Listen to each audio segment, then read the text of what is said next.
Good afternoon, everybody. Welcome to our presentation, Refusing to Pay, the story of Gloucester's role in fostering religious freedom here in the United States. I'm the Reverend Janet Parsons, and it's been my great honor to serve this congregation since 2015. And a special welcome to any of you who haven't been in here before. This wonderful old church was built by Gloucester's Universalist congregation in 1805, and it has been in continuous use ever since. We've served many, many community functions over the years, but one of the ones that we love mentioning to people is that our bell tower was built extra tall so that it could be seen from sea. And it served as a marker to indicate the entrance to Gloucester Harbor. Back before there were lighthouses, sailors could find their way back here to the home port. And we like to say that we've been inviting people home ever since. Now, I want to make it clear that the events that we'll be talking about today did not actually ever take place in this building. They took place earlier. But during the time that we will be remembering, the new congregation met in people's homes, especially in the home of Winthrop Sargent, who was one of the leading citizens of Gloucester.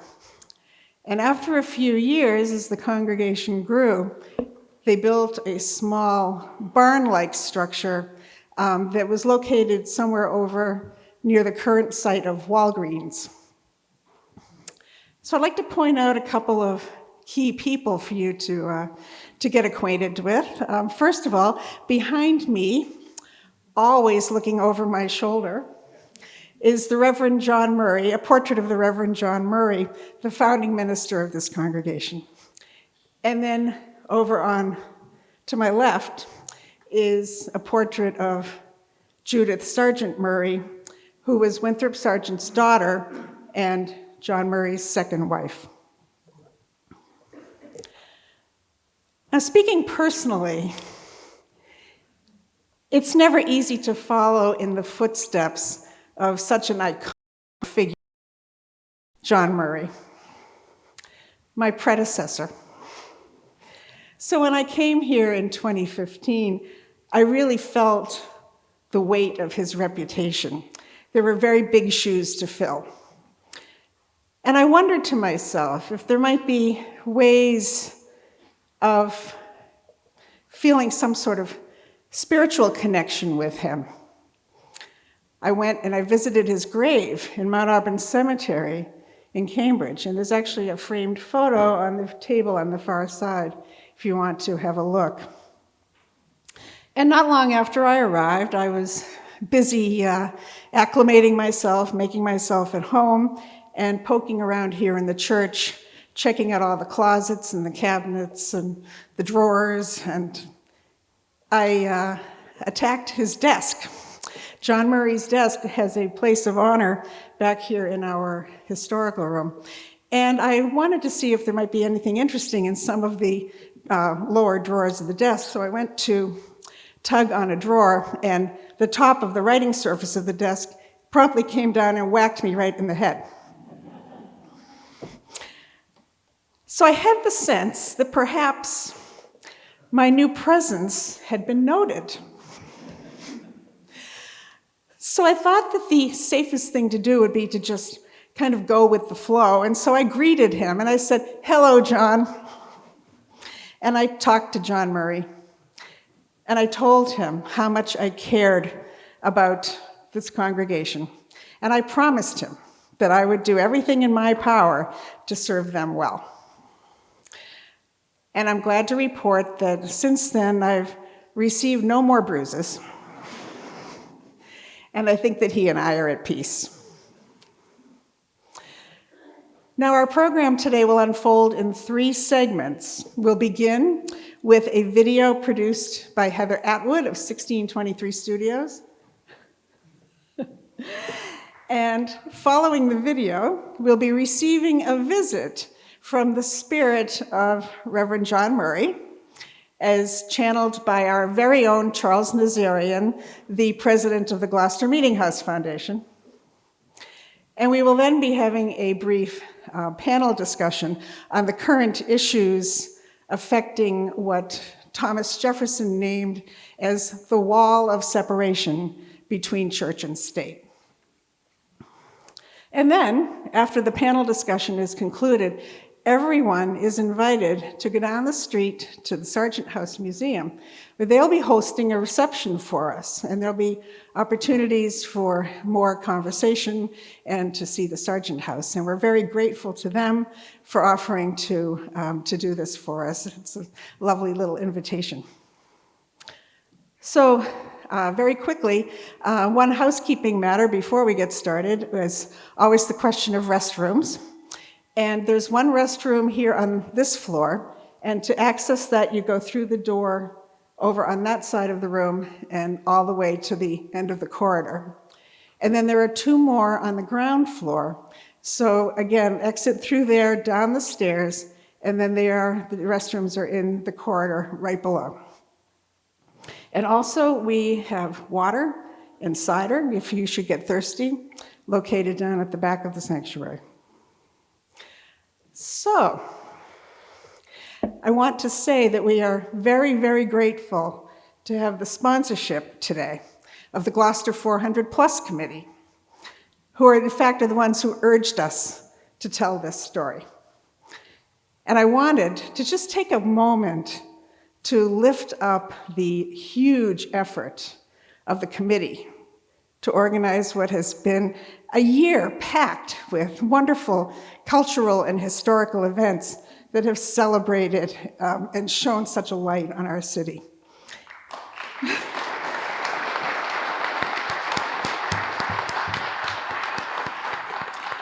And I was going to suggest that we offer a round of applause, and we didn't even have to. So we're so grateful for your hard work. And a quick note that if you've wondered at all this past year about the little plus sign and why it's Gloucester 400 Plus, it's to acknowledge the presence of indigenous people here on this land long before European explorers and settlers arrived here. And as part of the committee's work, they developed a land acknowledgement to honor and remember all those people who were here for so long before the Europeans got here. And so I would like to invite Ruth Pino from the Gloucester 400 Committee to come forward and read Gloucester's land acknowledgement. Ruth.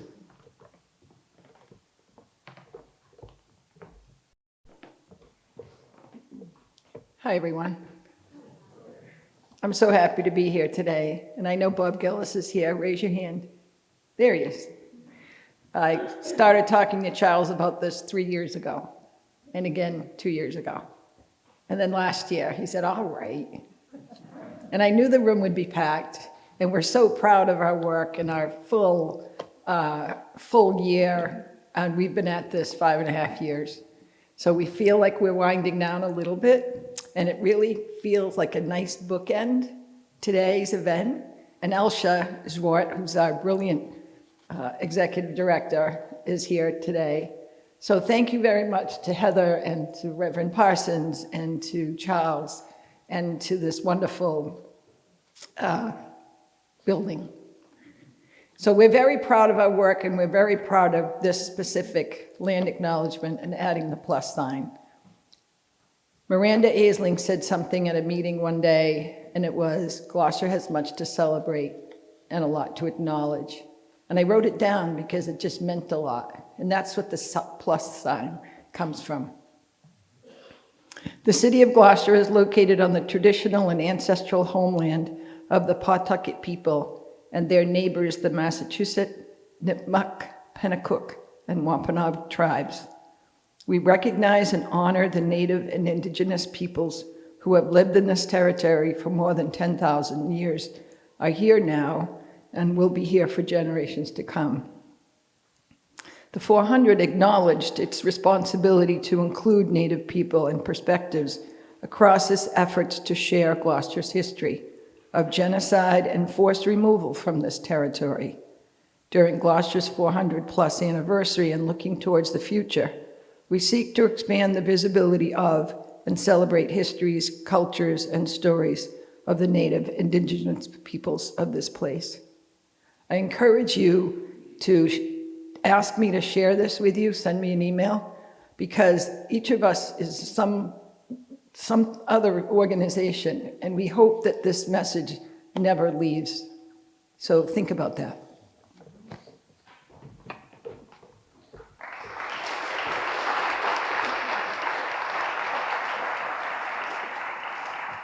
Ruth, thank you so much for that and for everything. And now, I think it's time to show a video. Heather.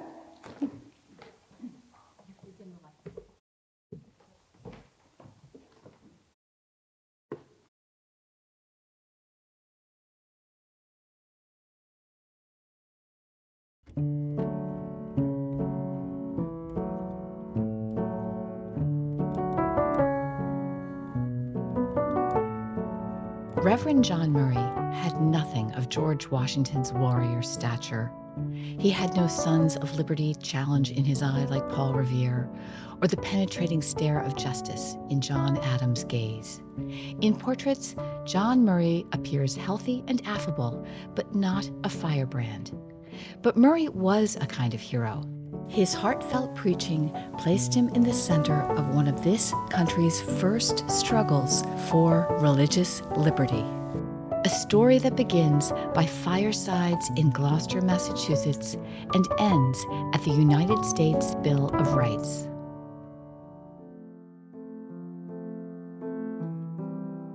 Murray arrived in America in 1770 on the eve of war. He was 29 years old and looking for a new life, not a revolution. In England, where he had been a minister, Murray had lost his wife and his only child. His family's medical costs had sent him to debtor's prison until a relative paid his bills and passage to the colonies. Murray set sail, hoping to lose himself in a new land. In England, the minister had embraced a radical new doctrine known as universalism, or universal salvation, the belief in a loving God.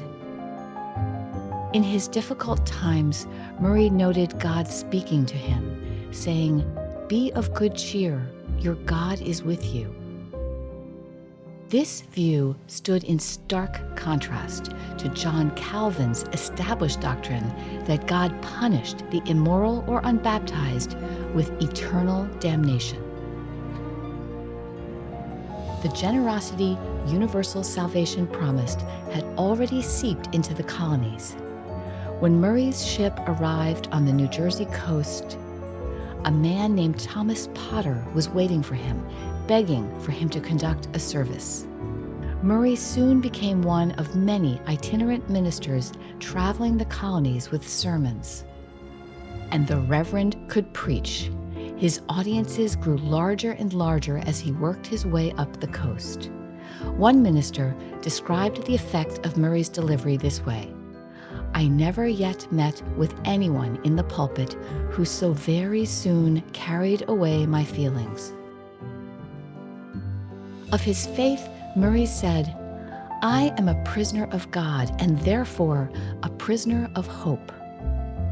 Hope, not hell, was the Universalist message, and hope fit the colonial zeal for liberty like 12 knots of wind in a schooner's sails. In Boston, Murray met two enthusiastic merchant brothers from Gloucester, Winthrop and Epps Sargent, who invited the minister to their town. Of this craggy New England port 25 miles northeast of Boston, Murray said, "Here I have a taste of heaven."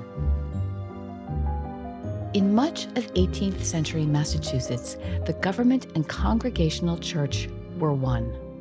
In Gloucester, the Congregational church was the first parish. It was a strict and stern institution. Church attendance was mandatory, and damnation was the message every week.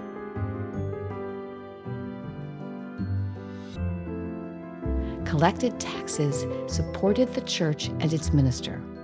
That Universalists preached God was love and not to be feared was radical. Without the dread of hellfire, these believers could not be expected to behave morally. Universalists were dangerous. The Revolutionary War was disrupting the colonies, but Reverend Murray and Universalism were disrupting how society was organized.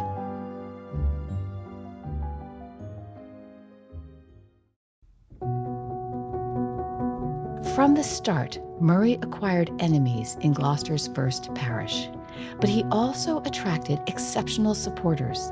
The wealthiest and most influential Gloucester citizens welcomed him into their houses to preach. Winthrop Sargent's daughter, Judith, exchanged letters with the minister, and the Rhode Island Brigade, stationed near Boston in 1775, invited Murray to become their unit's chaplain.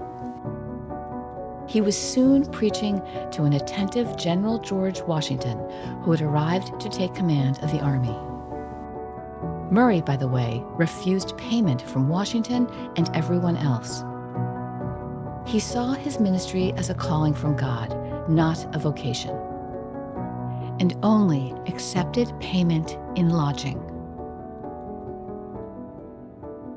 But Murray actually resigned from the brigade, citing poor health, and returned to Gloucester, where he found economic conditions getting worse. Gloucester had been suffering from the start of the war.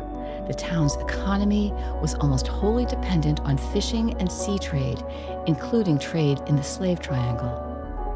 But the British, under Sir William Howe, imposed a blockade on the harbor in 1775. Men went off to fight, and the privateer industry grew wealthy, but most of the Gloucester economy collapsed.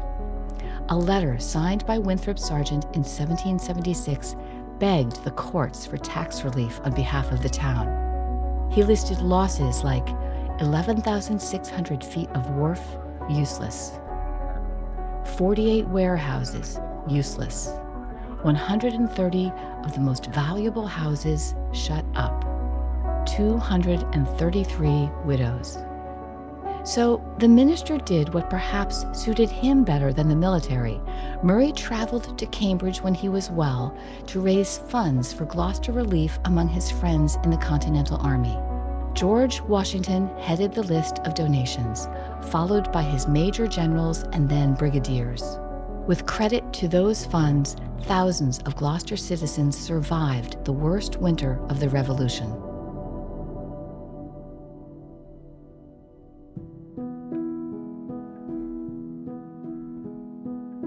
And here, Reverend Murray began, incidentally, to really catalyze change. Some in the town had hoped to thank the minister for securing the Washington aid by offering him a parish close to the harbor. But the town officials were only interested in ordering Murray to leave, orders Murray quietly ignored. When the safety committee warned that they could not keep him safe should a mob attack, the Reverend responded, "I am not afraid. The worst this mob can do is to deprive me of a life which I have been many years quite willing to resign. Sir, I commit myself and my cause to the ruler of heaven and earth." The harbor parish was awarded to a staunch congregational minister, Eli Forbes, and the Universalists stopped attending services.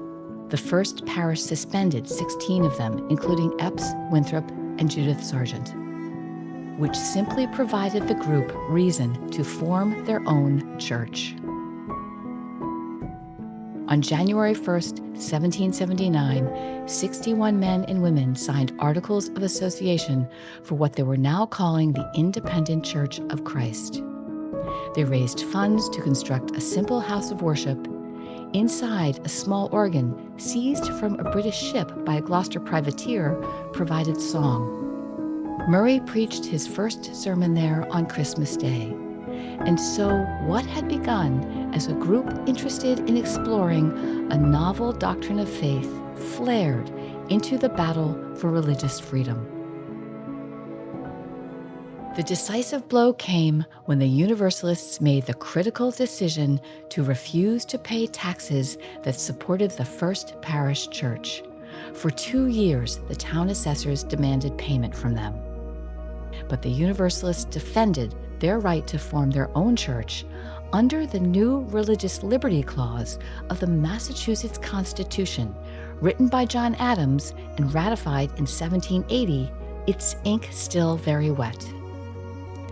A year later, the Gloucester controversy crested. The First Parish seized silver from Epps Sargent, including a small pitcher, English goods from Winthrop Sargent, and an anchor from a ship preparing to sail, all to amend for the lost Universalist taxes. In return, the Universalists sued on behalf of Reverend Murray for the equivalent of taxes due to their now organized church. Anger towards the Universalists descended to viciousness. As members of the First Parish considered this lawsuit, they accused Murray's followers of not having helped enough in the Revolution, probably the lowest and easiest blow to throw in 1784. Referring to Murray directly, they wrote, "It is the opinion of the most judicious and feeling hearts among us that this man and his pernicious doctrines have been more damaging to this town than the late war." Hoping to protect themselves from a court decision against them, the Gloucester Universalists drew up a charter, which was signed by 85 men from the group, including a freed slave named Gloucester Dalton. But in June 1786, they cheered. The Massachusetts Supreme Judicial Court had decided in favor of the Universalists, a decision that won them the right to direct taxes to the church of their choice. This story is written in both the First Parish and Universalist records, and there is a likely but unproven path from it to the United States Bill of Rights. John Murray briefly returned to England in 1788. On his return voyage, John and Abigail Adams shared passage with him and attended his services on board. John Adams knew Murray and his sermons. Adams referred to him genially as Salvation Murray. On this voyage, Adams was worried about the U.S. Constitution about to be ratified.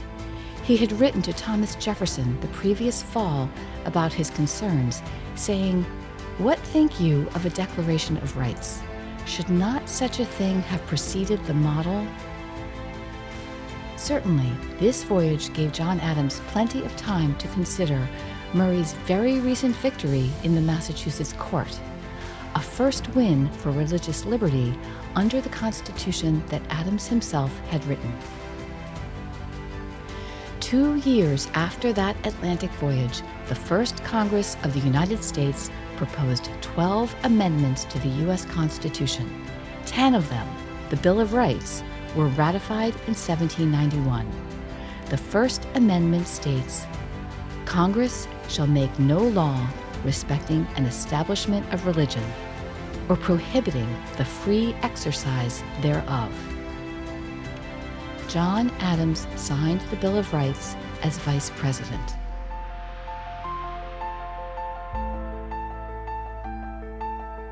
The Gloucester Universalists were part of a movement at the time testing the construct of established state churches, but also the concept of a free conscience.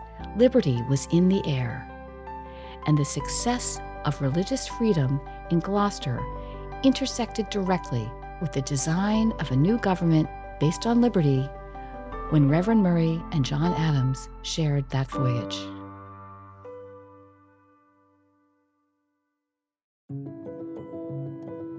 Reverend John Murray married Judith Sargent, who had become a widow just after that last trip across the Atlantic.